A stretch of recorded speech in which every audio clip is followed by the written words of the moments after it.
to our webinar focused on the perspective of new and emerging leaders in senior living and aging services. I'm especially thrilled to be involved with this, like we are with many things, because of the importance of what the Vision Center places value on as it relates to that student and emerging leader perspective. That's a stakeholder group that's critically important to our success. The Vision Center is really all about enhancing and expanding the landscape of senior living and aging services programs across the country. And one of the key ingredients to that is a robust, energetic, and very qualified set of students and emerging leaders to be part of that program. We're thrilled today to have Amy Dorr, a professor in healthcare management at Metropolitan State University in Denver, agreeing to facilitate the panel today. Amy has been at Metropolitan State for 18 years. I'm sure she can't even imagine that she would have been there that long already, but she's been making a significant mark in our field. Amy's research interests are varied, focused on aging services and senior and caregiver health and the diversity issues around that group of people. She's also co-authored several case studies, and she's the co-author of a textbook called Cultural Learning in Healthcare, Recognizing and Navigating the Difference. Dr. Dorr got her PhD from Central Michigan University in Health Administration and received her master's degree in healthcare management at the University of Denver. And to do about around, she got her undergraduate at the university that she's teaching at now. So I'm sure that's always interesting for Amy to come back in a different kind of role. But I'm going to just turn it over to Amy. She's been a consummate champion in this field, and she's doing great work. And with that, Amy, I'm going to turn it over to you. Thank you, Doug, and welcome everyone. I see some familiar faces, which is so nice. This is just a great opportunity for all of us today, students, those in the industry, and even those who are exploring the industry. So just a little bit more about me. Yes, I'm an alum of Metropolitan State University of Denver, and I have been teaching there for a couple decades now. And most recently, I have been able to kind of fulfill my career legacy in the sense that I have been able to start programs in aging services and long-term care.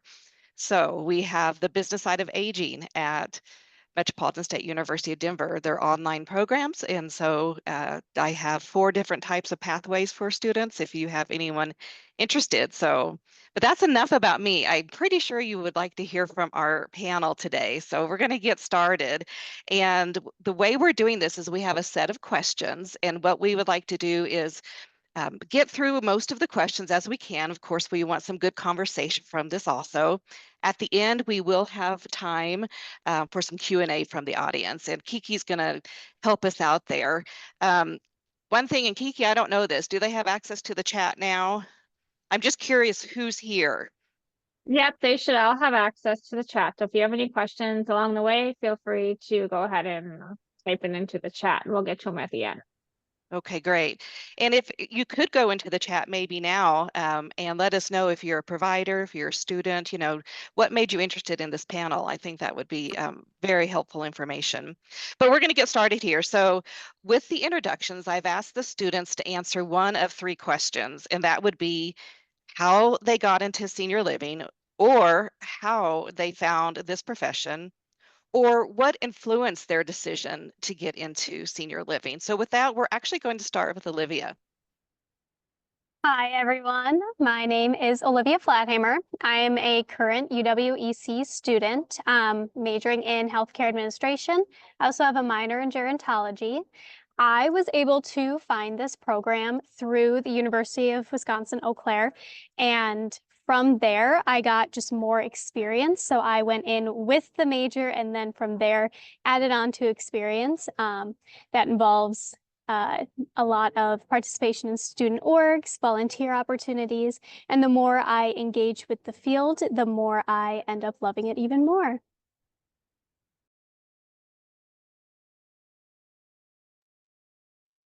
Okay, welcome, Olivia. From that, we're going to go to Elijah, and then after Elijah is Kelly. Hi everyone, my name is Elijah Tapp. I work at the Admiral at the Lake in Chicago, and before I lived in Pennsylvania.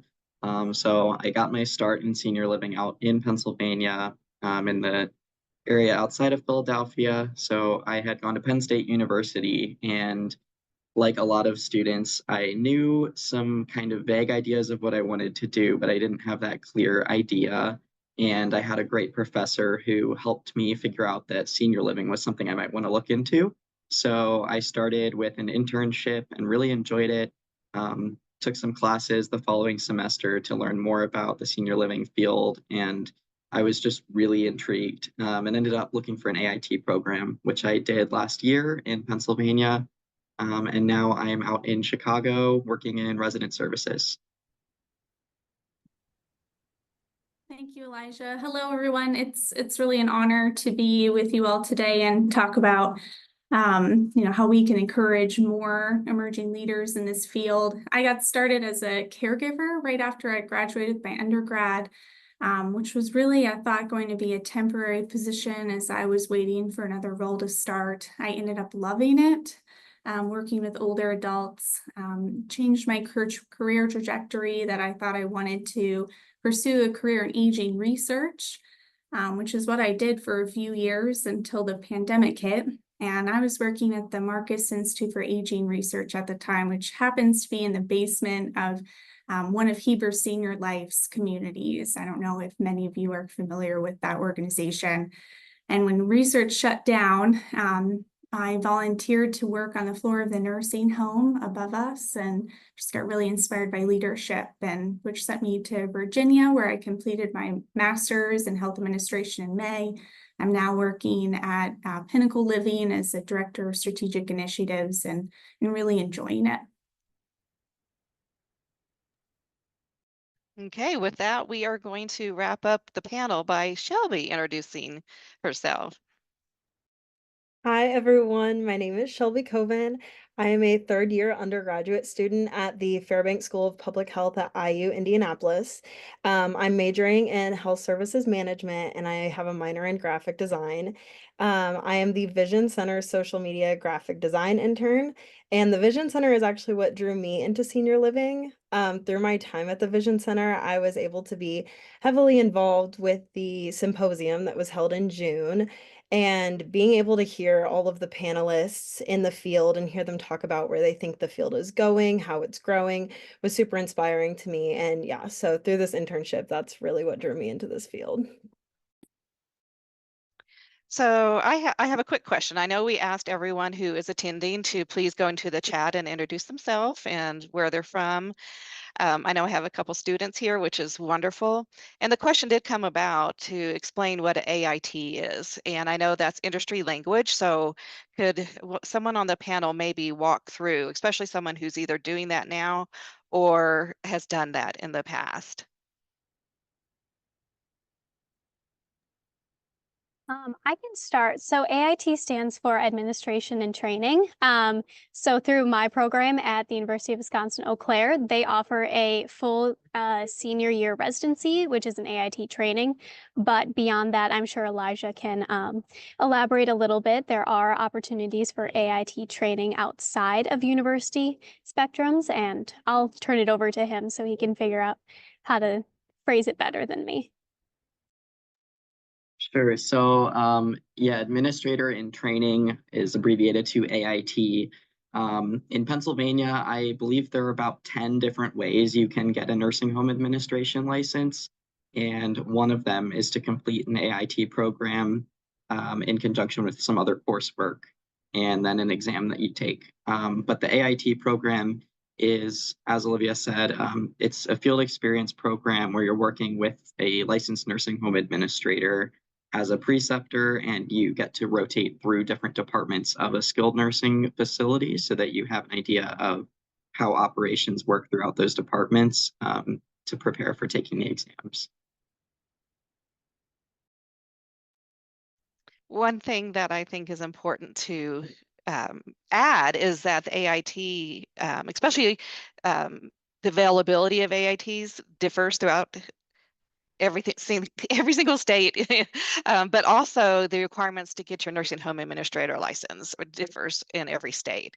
We'll come back to the AIT here probably later in our discussion, but that leads us to kind of a perfect pivot point for the next question. And for all of those who are wanting to support students, this is really probably a question you've been wondering about, and that is how can provider organizations and educational institutions better support those interested in this career path. So with that, we're going to actually go with Kelly first since she's in the field at the moment. Yeah, it's a really important question. I'm sure many of you on this call are familiar with how difficult it is to attract AITs and for AITs to find placement. So I think that's a good place to start, is take a chance on young people, on emerging leaders, and help them get their AITs. It may not lead to, you know, long-term career development with that individual, but it's for the development of the field overall. I think we all have a responsibility to ensure this field continues for many, many years to come, especially as we get through the silver tsunami that is already beginning to hit us. I think for those who are, you know, maybe not able to take on an AIT, it is a really big investment. Just summer internships, Leading Age has a wonderful summer enrichment program. Many other organizations, universities have summer internships, and it's a way to get people exposed to the field, which is really, you know, what I encourage most of all. Just exposure is what we need. How many people on this call can say they fell into this field and what was that moment at which they fell in? So I think more opportunities just for early exposure and taking a chance on people is where we can begin. Thank you, Kelly, for getting us started. Elijah, can you add to that? I would totally agree with the exposure idea. I think for me, there was a period of time where I was interested in senior living because I had a clear path for the first time. So I was looking at these options in the field, and I kind of could see that if I take this course and then I do this AIT program and I study for this exam, then I can end up with a license that will give me opportunities to then work in this field. And I was intrigued by that, but it wasn't until I actually worked in a facility where I got to interact with the residents and the staff that I really was sure that it's what I wanted to do. And I think the relationships and the fact that in senior living, you get to know residents and you know them for years sometimes, and you get to know their families and really be part of their life. And I think that's a huge honor. So along with exposure, I would say any opportunities where you can have younger people or people newer to this field actually interacting with residents, working on projects and doing things where they can really get involved and see what it's like to not only work in this environment, but develop leadership skills and do problem solving. I think that was really vital for how I figured out this is what I wanted to stick with. Thank you. Okay, so we're talking a little bit about passion here and making sure that we have the right fit for our personal selves. And then, you know, Elijah talking about making friends and getting to know the residents, that really rings true to many people, including myself. And so I've had several best friends over the years, and it's been something that led me into the field. So with that, I am going to ask Shelby to just kind of chime in. Are you feeling the same? Yeah, so I feel like I do have a little bit of a different perspective on not just the senior living field, but healthcare in general. With having a minor in graphic design, to be honest, I'm not 100% sure that achieving a master's or an AIT is something that I'm going to pursue. I am very open to my options right now, not really sure what the future holds for me, but I know that I'm passionate about healthcare and I know that I'm passionate about senior living. So I think that you know, to try to support those interested in the field, I feel personally one of the most important thing is to highlight mid-level positions within the field that can be attained by those who maybe don't want to be administrators.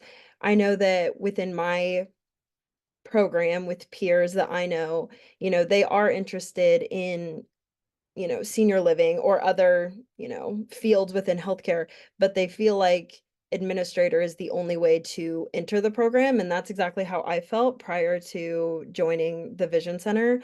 But, you know, now I've been able to work on things that aren't administrator focused, but you know, I can still be a part of the field and learn so much. But I feel like really highlighting that you don't have to be an administrator. You know, there's so much career growth in senior living. There's so many areas that we need people in that aren't just all administrators. So I feel like growth in internships too, specifically in those mid-level positions as well, because, you know, I know peers who are, you know, losing interest because they're like, well, I don't want to be an administrator. The only option for me to get involved is to be one. So that's just not an option for me. So I think that promoting that there are other options for you to still be involved in this field is really important. Thank you, Shelby. And you're so true. And I think that's why we're seeing new program development. And because it used to be if you wanted to be in the field, it was all clinical. So spreading and expanding those pathways. So Olivia, can you chime in? I'll do my best. I think everyone did such a great job talking about engagement and different ways that people find the field.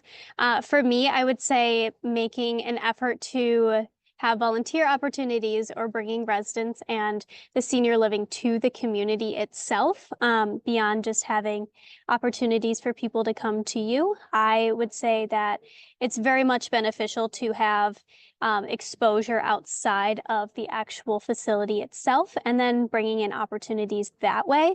A lot of people that I know have gotten into the HCAD specific program over here through volunteering and through other experiences. So just having that kind of aspect of things is also a really interesting way of expanding the field and expanding people's interest in senior living.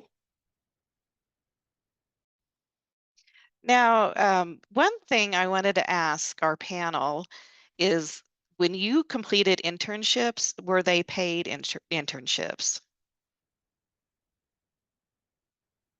If you can unmic and you can just kind of let us know a little bit about your experiences. I think this is what our provider organizations are needing to hear. And actually on Monday, I will be giving a presentation with my students at Leading Age. And this is a very strong focus. And so I would love to learn more. Kelly. Yeah, so my summer internship and my AIT were paid. I mean, I'll just be honest, I was not willing to take an unpaid internship for a year or longer. You know, I was grateful that my program has a residency requirement, as many masters do, and I kind of leaned on them that they do require their residencies to be paid, although I had some communities, you know, say, can we work with you? Can we, you know, make it work? You know, with housing and things like that, it's just a barrier to people. We know that costs have increased in these last 4 years, particularly, and we just can't make it work. So I would challenge you all to find a way to pay people to explore this field, enter this field. I mean, how many people may skip over this field because they have a family to take care of, or they're in school and they're trying to make life work, and they can find opportunities paid elsewhere. And if that is a wonderful person that you want working for your organization, what real cost have you lost, or, you know, benefit have you lost to your organization? That's a great example. Olivia. Yeah, same thing that Kelly went through. I am completing my residency program next year, so I've already gotten placed and everything with that, but that one also is a paid internship. It's a little bit different since I'm going through more of a university esque training program, but Yes, I agree with everything Kelly said. That was one of the very much interesting things about this program compared to some of the other trainings that different majors have. And I feel like that's definitely a selling point beyond just everything that you can do in the senior living field. And are these all at the master's level? Did anyone have a paid internship in the undergrad level? Yeah, mine's an undergrad paid internship. Yep. Okay. Okay. Because we do have different institutions here as far as the universities and colleges. For example, MSU Denver is more of a non-traditional. We are a commuter campus. Although we have a lot of apartments around us now, we have no official dorms. So it's not the traditional university. And we are struggling with finding paid internships in Colorado. So that's why I am so eager to hear from the panel and hearing later from our audience members to see what we can do to maybe change this experience. So with that, I am going to move on to the next question. And this is kind of like the fun question here. It's like, what excites you the most about your future in this field? And we'd just love to hear, now that we know what got you here, what are you excited about in the future? And to get us going, we're going to start with Olivia. Yeah, so I am a student, and as I was saying, I do have an AIT placement for next year. So through my undergrad program, they offer a set list of sites that are interested in working with students and providing that AIT through university. And in that experience, that was this past summer for me. So the summer after your sophomore year, going into your junior year, if you're on a 4-year plan, you would go around and tour and interview at a bunch of sites that you were interested in. And the part that was just really exciting to me was all of the differences that you could see and how you can tailor your experience to what you're looking for, specifically in an AIT or eventually in your future career. So that was what interested and excited me. I was having the opportunity to look at a bunch of different continuums of care and a lot of different ways that people run their facilities. Hey, Kelly, can you add to that? Yeah, I think technology is a big one. We have a lot of new and exciting technologies just around the corner, from, robots in our dining rooms to remote monitoring technologies. I just learned about geofencing that we can set up around campus to catch anyone who may be wandering. I think there are just incredible things that are coming out to support this field. I'm also grateful to be a part of Pinnacle Living, which is an organization that's growing. We just acquired 2 new communities, and my current role is assisting with that transition. So I think growing communities, growing organizations, acquisitions and mergers, and everything that will come out of that, I think is exciting as we need to adapt and change for this incoming baby boomer generation. So I'm excited by what the next 5, 10, 20, 40 years of my career hold. Right. Shelby.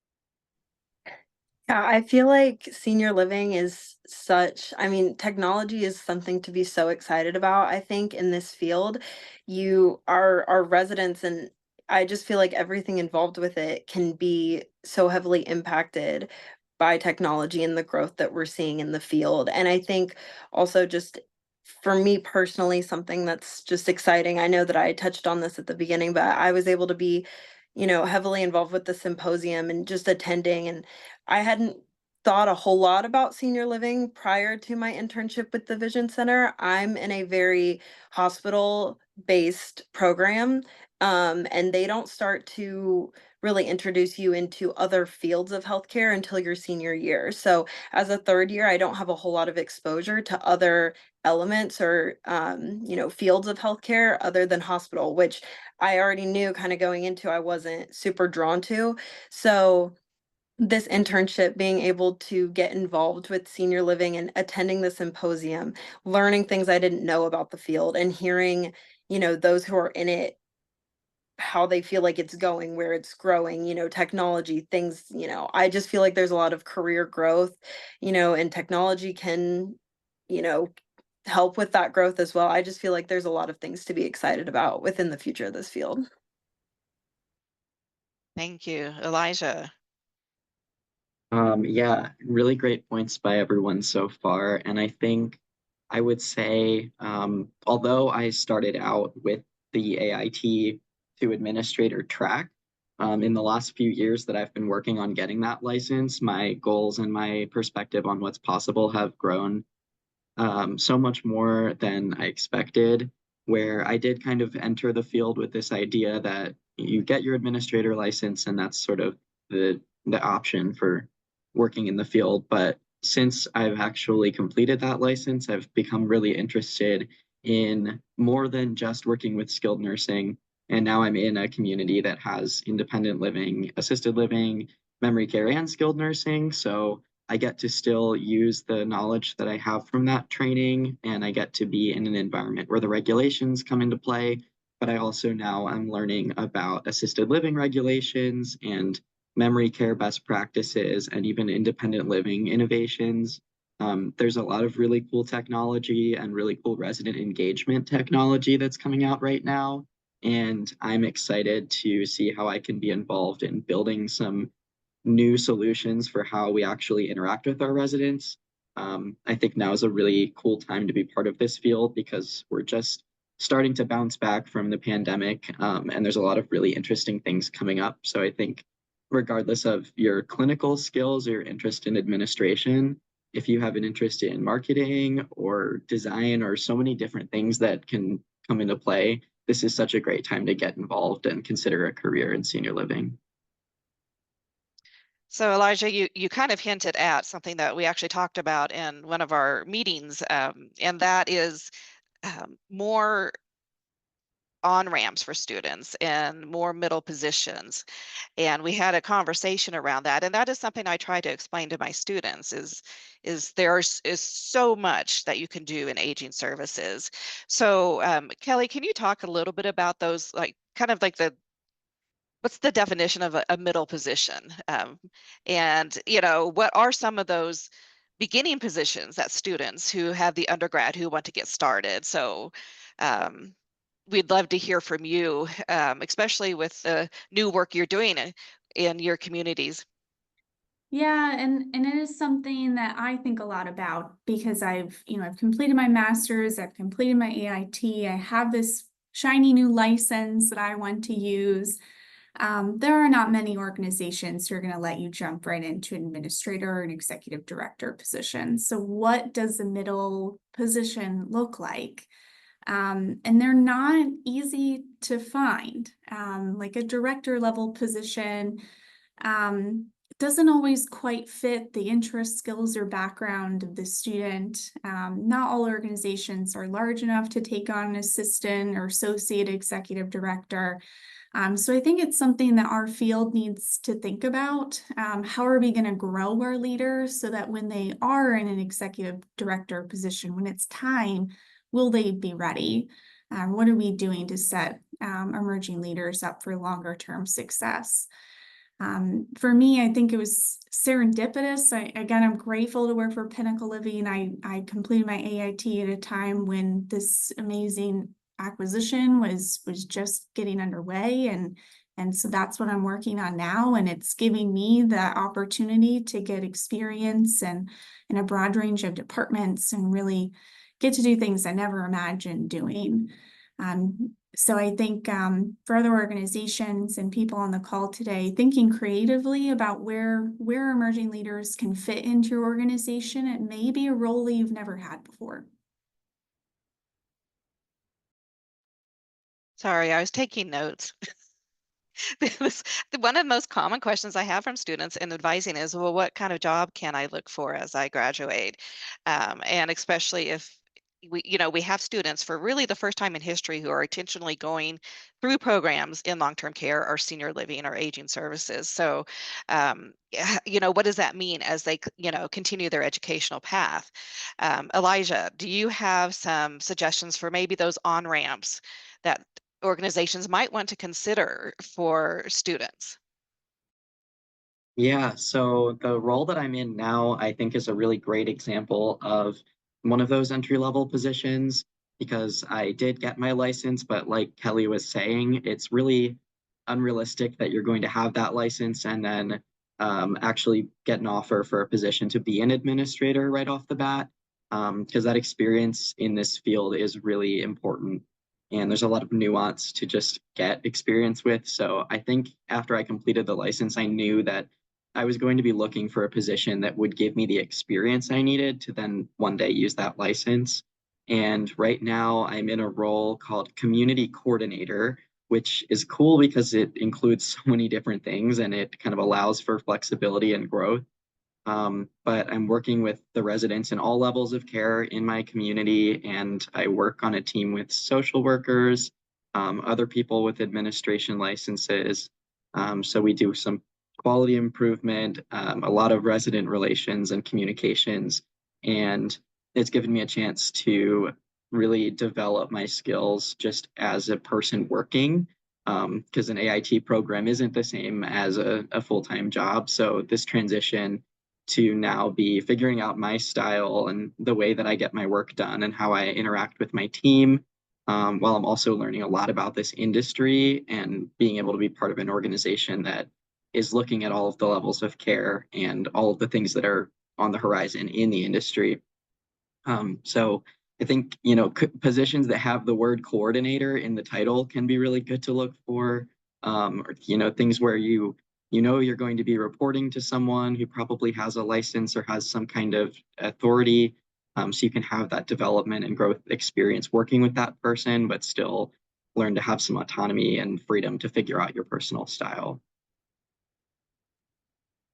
I love that. And one thing I want to add to this is an area of research for me, and probably because it's a concern for me for my generation, is, after we have the baby boomer generation moving through, we have Generation X, and we do not have the same resources. We do not have the same desires.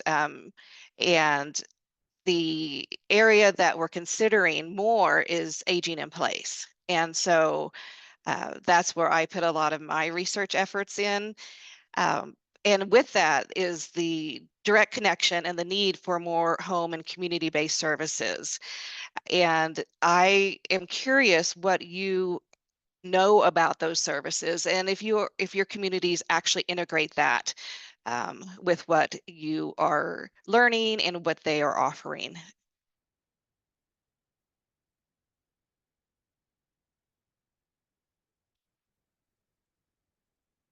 Maybe we'll start with Kelly and then go to Olivia. Yeah, that's a tough one. I think we just need to be open to listening and adapting to our changing to the changing, needs and desires of those who are entering this field or considering moving into one of our communities. I'd love to hear from one of our other panelists. Yeah, so through my undergrad program, they do a lot of full spectrum learning. So we learn about everything from SNFs to home and community-based services. We are working towards figuring out ways to get involved more so in home and community-based services. But I feel like that's an emerging field, and beyond the baby boomer generation, that would be something that everybody is more so interested in. And I feel like having a shift and having a change in attitudes towards living at home versus finding a facility to live in is something that should be studied and would be an interesting way of moving forward.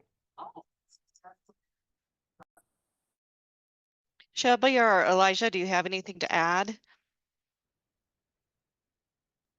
I think I definitely agree that opportunities to see the full continuum and not just within facilities, but also the home environment is really important. And I know for myself, just working in a skilled nursing environment, I learned a lot about home care and the services that people need. Because often when someone's leaving a rehab stay, they go home and they need additional support. And I'm really interested in how the field is going to change as we move forward, as aging in place becomes more of a preference. Um, I'm curious to see, if the regulatory environment will shift at all to make it possible for us to do totally new things with how different levels of care interact and how people move through the continuum. So I think it's exciting to be in the field and anticipating some of those changes. Thank you. Shelby, what do you think? Like I said, I do have kind of a unique perspective, as my only experience within senior living is through what I've done with the Vision Center. So with this specific question, I mean, even as a panelist, like I feel like this is a learning opportunity for me to kind of get, input on what's going on within the field and where it's going and stuff like that. So with this, as a learning opportunity, how do you envision the role of leaders evolving in the industry over the next couple of decades? Especially knowing that we are going to see a shift. I think I can take this one. I feel like we definitely need to prepare for the oncoming increase in people entering our senior living locations, simply because we have a lot of baby boomers that are reaching that age now. And I feel like something that leaders should be prepared for and definitely know that's coming is accommodating everybody. And that's something that's definitely going to be a focus. But beyond that, how much of our spaces will be dedicated to baby boomers, and then beyond that, are we expanding to accommodate for them? And then after that wave, what do we do if more people are choosing to age at home? So just having a different fluctuation and having that, yes, we have to accommodate for everybody coming in at this point, but also accommodating for what comes after and seeing all those changes. So I'm very excited as somebody who's entering the field in the next few years to see how that all runs out. Thank you. Kelly. Yeah, something that I've been thinking about as an emerging leader is not just how we will treat residents in the future, but also how we'll treat our team members. We're facing a major nursing shortage, caregiver shortage across the board, and how are we going to attract not just administrators and graphic designers, Shelby, but other people to this field that we need to run our communities. I did a project in my master's on what does living wage look like and how far off are we as a field from paying living wage. So I think that's also an important part of leadership in this field, that it's not just our residents, it's everyone else that we have an impact on a daily basis. Exactly. And one thing to keep in mind, especially for the providers, just because we have a shift in the generations, that will occur in the next few decades, and the desire to age in place doesn't mean that they will not be in a community. Aging in place means what you call home. So it's more of a difference of trying to have those resources and the availability for how we define home will likely change. So with that, we have one more question before we open it up. So I would like to know what advice the panel has for those who are interested in entering the field, or those who are in the field but would like to expand their role in the field. So Elijah, would you mind going first for this one, and then we'll go to Shelby? Sure. So I think for people who are interested in entering this field, the best advice I could give is to be as flexible as you're able to be. And that doesn't mean compromise on your needs or the things that you know about yourself and what a role for you looks like. But consider things that you might not have wanted to do and consider that your interests might change. I think just saying yes to opportunities has been one of the most important parts of how I've ended up where I am now. And I'm really happy to be at an organization where in my role, I'm really fulfilled by what I do with the residents, but I also feel like the culture at my organization is really a great fit and I'm happy to work with this team.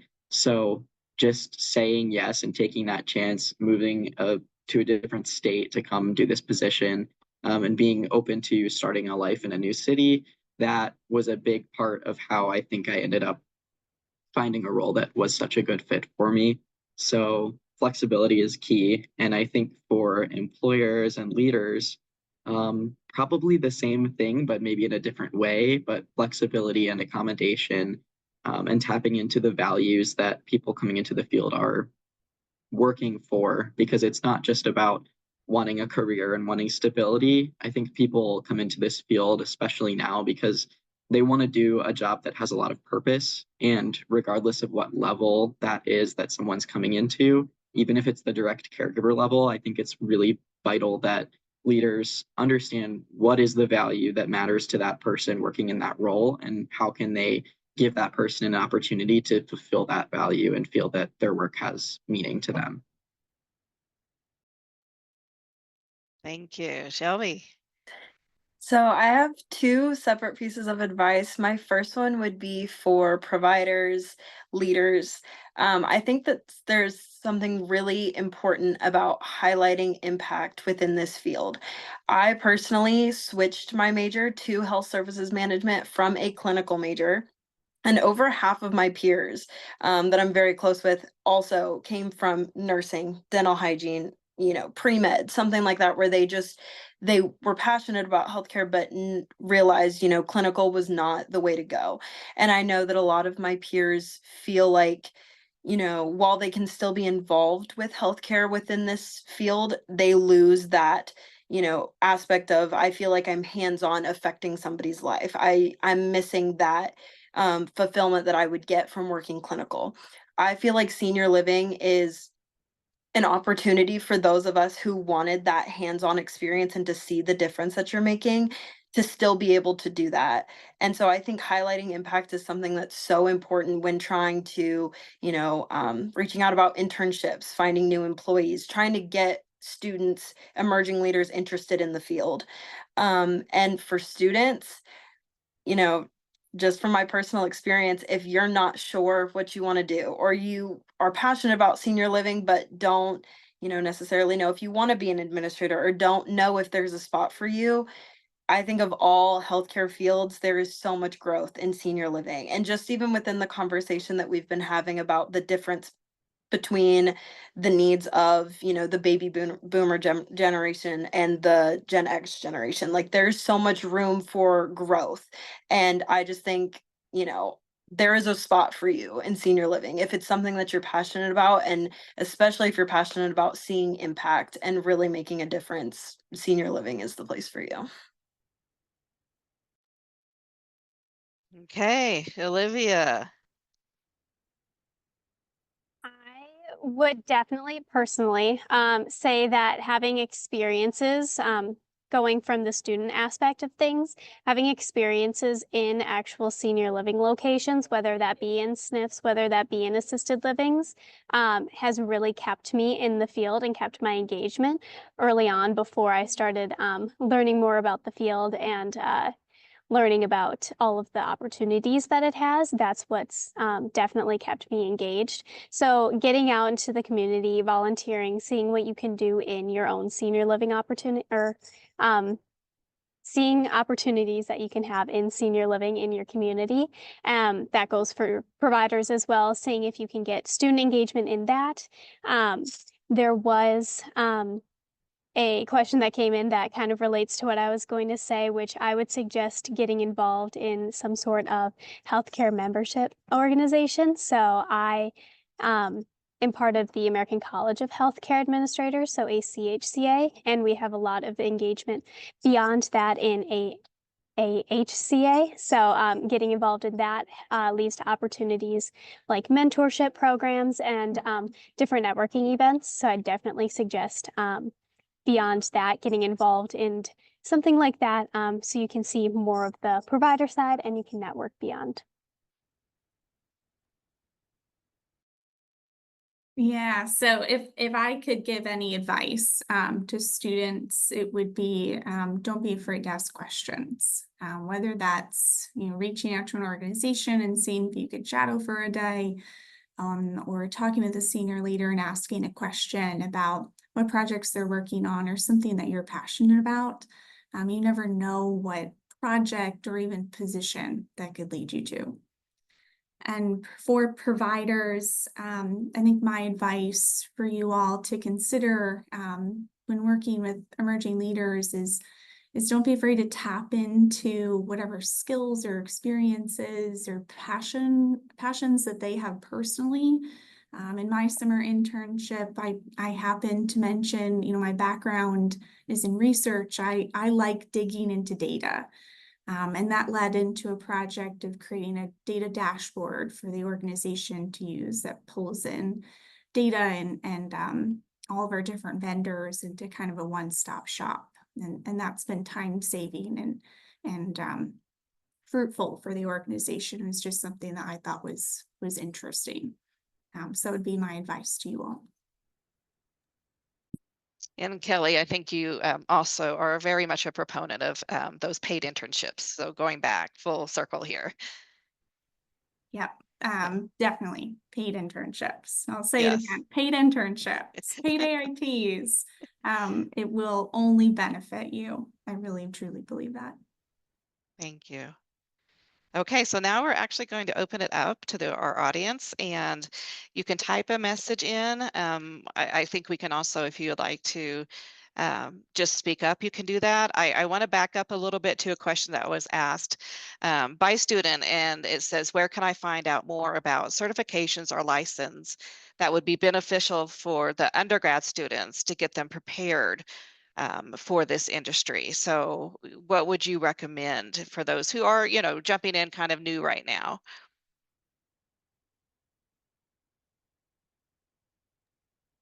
I can start off on this one. I think an AIT program or something in administration can be a lot to take on. But I think there are a lot of opportunities to become a licensed caregiver, even if you're not thinking about nursing. It's a job that is always needed, and it's one of the most vital jobs in a community. You'll get to know the residents, and you'll get to know what it really takes to take care of people. And I think you'll just kind of keep that appreciation no matter what you do afterwards. So if anything, I would encourage anyone to consider becoming a CNA.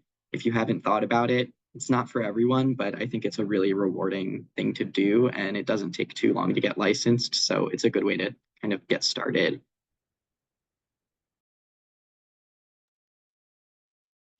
I hear that often, and I see that often with students. They will tend to go towards at least trying to do a CNA or a QMAP or something of that nature. So, okay, what other questions do we have? We do have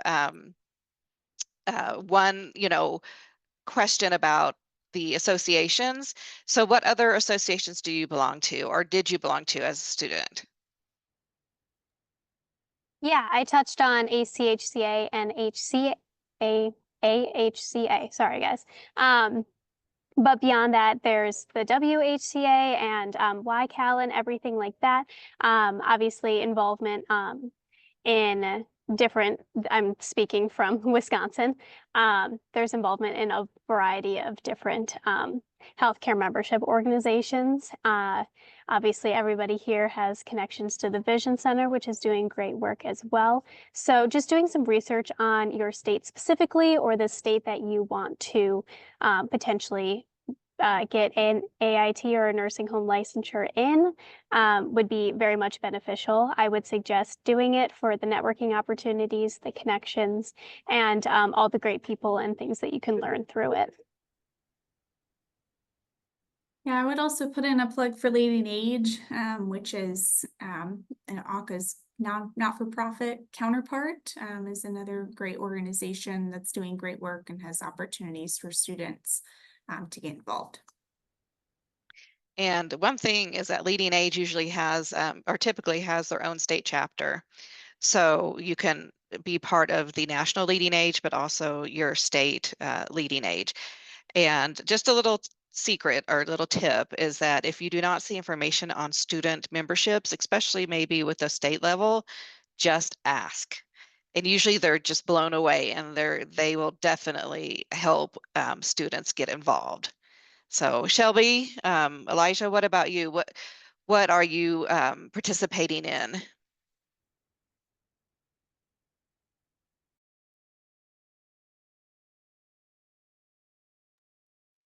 So I think, like Amy just said, if you don't see something about student membership, it's definitely worth asking, because I've been part of all of these organizations that have been mentioned, and I'm working more with Leading Age right now, being in a not-for-profit community. Another thing beyond just asking about student membership that I would recommend to everyone is ask about student opportunities once you are a member. You can often reach out and say, I'm a student, or I'm an intern and I'm doing this program and I'd really like some more exposure, and you'll find a way to go to a conference, or get involved in opportunities where you can go learn from people all over the country in this field. So I think just reaching out and expressing your interest and being confident that there's something for you there, it's huge. So Amy, I had a question come in through a direct message, and somebody had asked, as a young college student, what can we do to prepare ourselves to get an AT with a good organization?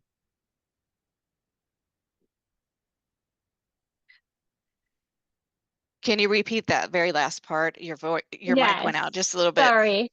As a young college student, what can I do to prepare myself in order to get a good AIT with an organization? That's a great question, because if you maybe heard, at least from Olivia's example, planning is one of the suggestions, right? So Olivia, do you want to expand on the steps you took and how maybe students can prepare? Yeah, mine is very specific since I went through my university. So I don't really have very much experience looking for an AIT independently. But what I did through the residency program at my undergrad program is I did a lot of research prior to touring, and they did offer, and I did reach out to do tours prior to committing to a site, which is definitely a good choice, because some things you feel like you'll be really connected to, but you won't truly know what you like and what you don't until you experience the company culture and you see it in person. If that's not an option, you can also do, I would suggest a video call or some sort of phone call, just so you can get a little bit of perspective of what your preceptor is like, what their precepting style is, just to make sure that you get the best experience out of it. I would love to answer that question. So I went to VCU, and like other students on this call, it's very hospital based. Actually, I was the first in its history who wanted to do anything long-term care. So I really had to go out and make the opportunities happen.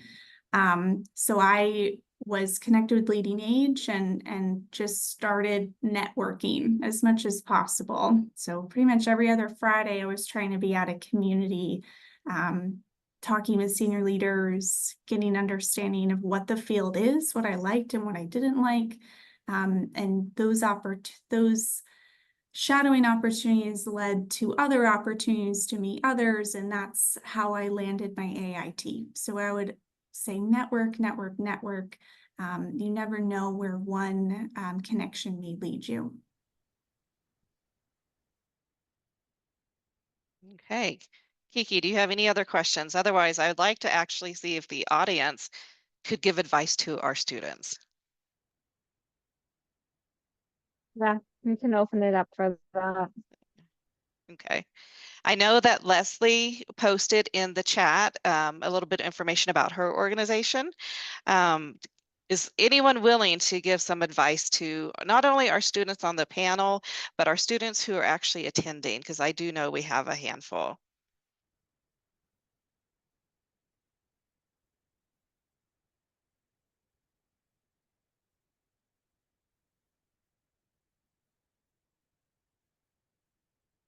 Nope. Doug, I'm going to ask you to step in because I know you have been itching to say a few things here.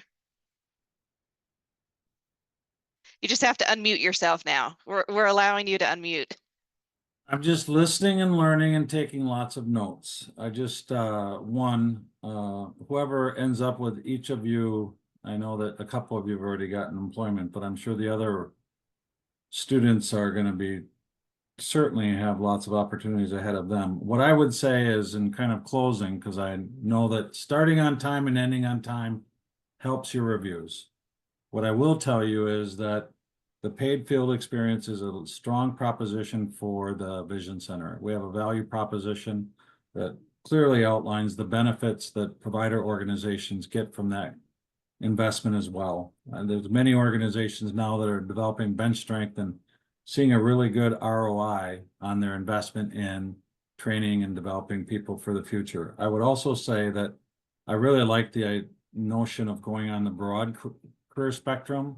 I don't know if I'm going to get this right or not. There's an organization in home care and hospice. I think it's the National Alliance for Care at Home. I don't know if I got that right, Andrea, but you know, one of the things that I would say is that we're training people for the broad spectrum of senior living, which includes housing, senior housing, which hasn't been talked much about. There's a lot of need, and I think that we're trying to get people positioned for a long, productive, purpose-filled career.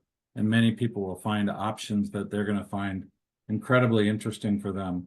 And I guess the last thing I would say is that I think it's upon the Vision Center and others, we are launching not till beginning of the year, a program called the Student Ambassadors. And that's going to be allowing us to kind of make sure that students across the country are exposed to lots of different opportunities that can be available for them, whether it be conferences or state associations or other leadership development programs.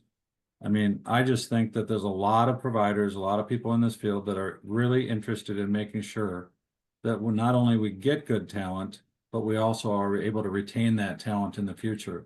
And I think that does take a step back for organizations to say, how can we make room for someone that has energy, passion, and wants to have a purpose-filled career taking care of people's parents, grandparents, and friends. It's a significant issue for this country, and it's something that we have to dial up. And I really, really appreciate all the contributions of the students and the chat questions. And I think this is the kind of stuff that is important for us to listen to you and really hear from you, that helps us rethink some of the trajectories that we have available now. I can't thank you, Amy, enough. Did a great job facilitating. It's always hard to kind of keep people on track. You met the mark, and I certainly appreciate that. I know that there will be stuff that Kiki will send out afterwards, thanking everybody for being on the call and the webinar, but I also want you to know that the Vision Center is always open to working with anybody that has an interest in moving this needle forward with expanding universities across the country's interest in this very, very critical field for this aging demographic that we have coming. So, and I don't even know if I should say coming, it's here.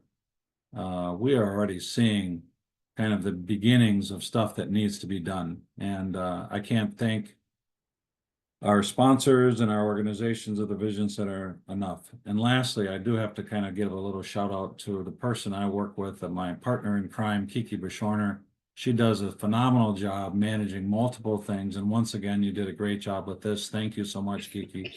You work behind the scenes, but you're such a positive influence on what we're doing. So anyway, with that, I will say thank you very much.